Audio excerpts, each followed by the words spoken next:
या बुलेटिनच्या सुरुवातीला महत्त्वाची बातमी। आनंदराज आंबेडकरांच्या नेतृत्वात उपवर्गीकरणाविरोधात महामोर्चा काढला जाणार आहे। मुंबईत बॉम्बे हॉस्पिटलच्या मागे मेट्रो सिनेमाजवळ आंदोलक जमायला सुरुवात झाली आहे। गुणरत्न सदावर्ते हे देखील मोर्चामध्ये सहभागी होणार आहेत।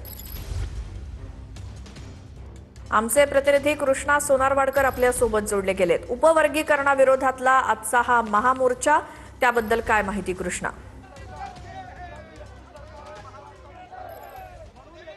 आपण पाहतो की मेट्रो सिनेमाच्या समोर हे सगळे आंदोलक आता जमलेले आहेत आणि उपवर्गीकरणाच्या विरोधामध्ये 59 जाती जमातीमधले जे वेगवेगळे आंदोलक आहेत किंवा वेगवेगळे प्रवर्गातील लोक आहेत ती आता एकत्रितपणे या उपवर्गीकरणाला विरोध करतायत। अनंत बदर जे माजी न्यायाधीश होते त्यांनी जो काही अहवाल बनवलेला आहे आणि त्याच्या अहवालाच्या माध्यमातून जे अ ब क ड अशा पद्धतीनं 59 जाती जमातींचं वर्गीकरण जे होणार आहे त्याला विरोध प्रामुख्याने केला जातोय आणि आनंदराज आंबेडकर यांच्या नेतृत्वामध्ये आंदोलनाला आज सुरुवात होते आहे।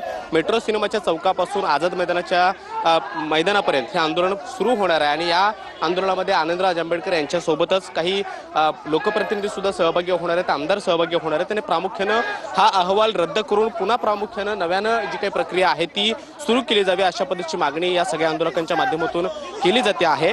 आंदोलकांनी घोषणाबाजी सुरू केलेली आहे। तुम्ही अनंत बदर यांचा जो काही अहवाल आहे तो रद्द करण्याची मागणी करताय, काय नेमक्या मागण्या आहेत? उपवर्गीकरणाला विरोध करताना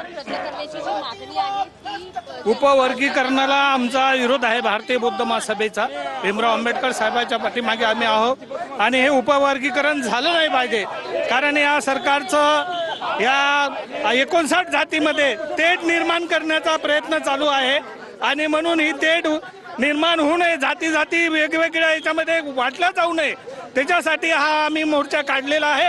आम्ही अकोल्यावरून आलेले आहोत।